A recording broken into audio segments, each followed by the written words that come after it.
In this video, I'm going to present a context for looking at the relationship between common business models and what we actually care about as human beings. With that context in place, I'm going to show how OKRs and KPIs are actually perfect lenses for examining a business. Then, I'll show how a few well-structured databases in Notion make managing your objectives easier.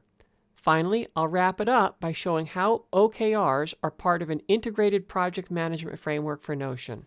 OKRs, objectives and key results, as well as KPIs, key performance indicators, are both common for data-driven organizations. Before diving into the business vernacular, let's start with a more plain language approach that shows why these acronyms matter and how to implement them in Notion. We start with an assumption that whatever business you're in, there's something that you care about, maybe several somethings. And as part of your business, there's something that you're producing through action. It doesn't matter whether this is a product or a service. In simple terms, our product or service takes care of something that we care about. If we're taking care of something, we also want to know that our efforts are actually making a difference for what we care about. The assessments we make about how well our product or service takes care of what we care about is called grounding. We are grounding our assessments. Unfortunately, there's always more to do than we can possibly address. We care about more things than we can take care of. In the sea of potential actions, we have to make choices about our priorities. The choices we make represent what it is that we are really committed to. In a team environment, commitments don't materialize out of thin air. They come from the conversations we have about what's important. What we care about drives our conversations. Our conversations drive our commitments. And our commitments determine what actions we take. We measure the results of those actions to ground our assessments that what we're producing actually takes care of what we care about. Next, we're going to see how that basic framework for taking care of what we care about maps onto the domain of business OKRs and KPIs.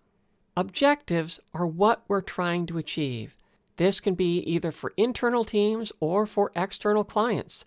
Objectives might include grow revenue, acquire more customers, or increase customer satisfaction. Results are how we assess our progress against our objectives. We're always producing results. The results that take care of our objectives are the key results from which we get OKRs. These might include items like 2 million in annual sales by end of year, 500 new customers every month, or increase our average net promoter scores to 9.5 by the end of the quarter. Measures are points in time when we get the value of a specific result. For example, what are the daily sales numbers? How many new customers do we have in our CRM each week? Or what are the results of our latest satisfaction surveys? The key performance indicators, or KPI, sit at the union of results and measures. Those are two major business models in a nutshell, but you may notice that there's a major element missing. How does work actually get done? What produces those results? Projects are the essential organizing structure for work. Tasks represent the discrete units of work inside of a project, and keeping track of how many tasks, their due dates, and dependencies is a fundamental measurement of project management as well as agile development practices.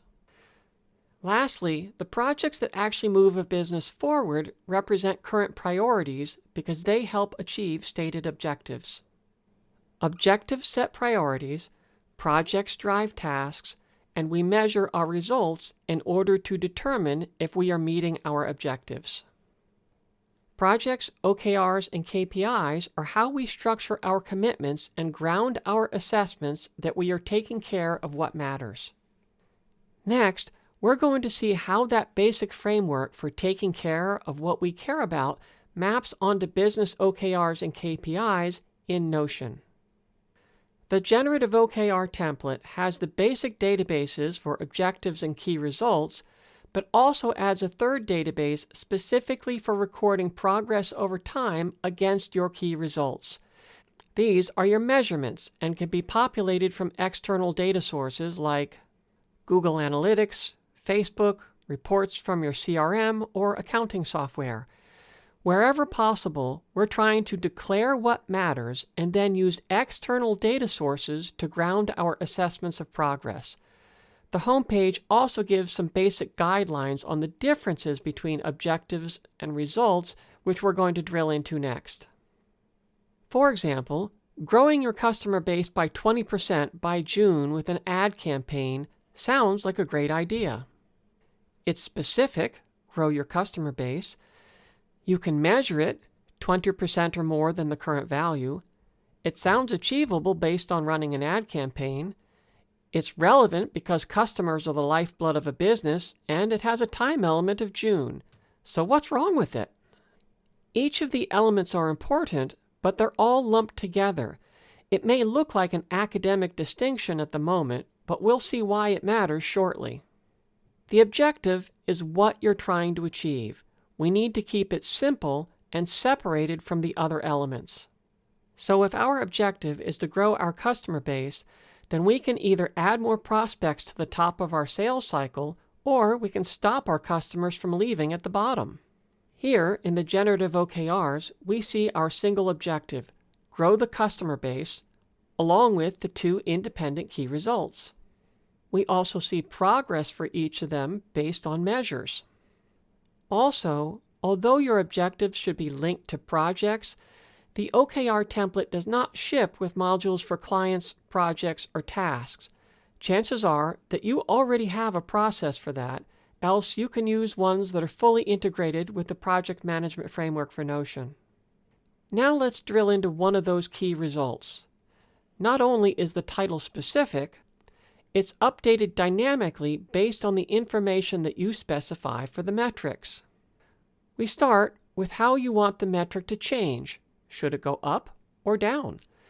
It's populated from a select list, and you can add any words that make sense to you so long as they're followed by a plus or minus sign.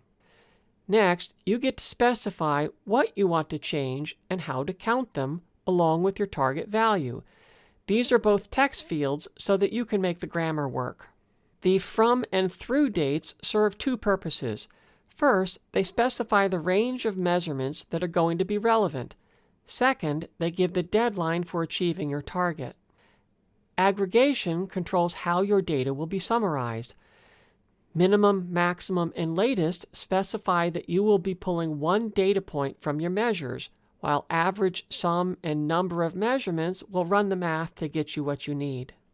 The current aggregate value from your data will be shown up top along with your progress towards your target. The typical status values of to do, doing, and done are functionally useless. If you're managing an objective that you care about, somebody owns the promise to achieve that result. So while the numbers give you an objective assessment of progress, the status lets you know what kind of conversations you need in order to ensure you produce the target result. Negotiating agreements. This is when your key result lacks a plan to achieve it, or you don't yet have commitment or resources to make a reliable promise. When the status is on track, so long as you trust your team, you don't need to go into details unless you want them to ground their assessments. Managing risks. The owner acknowledges challenges, but still believes that the promise can be satisfied. This is a launching point for greater conversations. Needs help. This is a breakdown. Priorities, people, or resources will need to change for the promise to be recovered. And will not achieve. This is also a breakdown, but recognizes that the next move is likely an apology and to renegotiate a new set of results that you can commit to. The last two are pretty clear.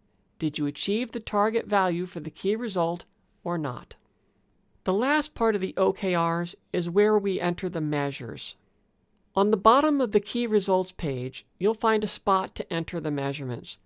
New rows default to today, so all you have to enter is the current value. The units come from the key result, and the title is auto-formatted. If your measures are current state values like the number of customers in the CRM right now, then the best aggregation would be latest value.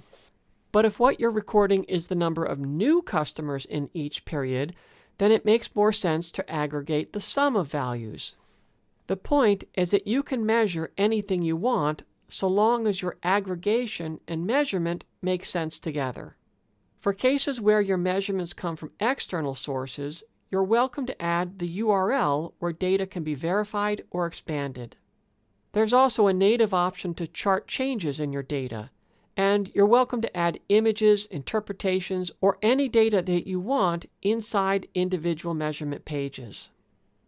Next, we'll look at how the objectives, key results, and measurements are integrated into the project management framework for Notion, and how this makes it easy for agencies and freelancers to be fully accountable for results with multiple clients. The core elements of the project management framework for Notion are the projects that organize our efforts at producing results and the tasks that hold the details of who needs to do what by when. For agencies or freelancers, there's also a provision to organize multiple projects for clients. The full project management framework for Notion is designed to address the needs of agencies and freelancers and is covered in other videos. The important part as it relates to OKRs is that it is all part of a fully integrated system, but you can tie the Generative OKR template to your own project management tools with ease. The URLs on the screen will take you to the OKR template in the Notion Marketplace or to additional information on the project management framework for Notion.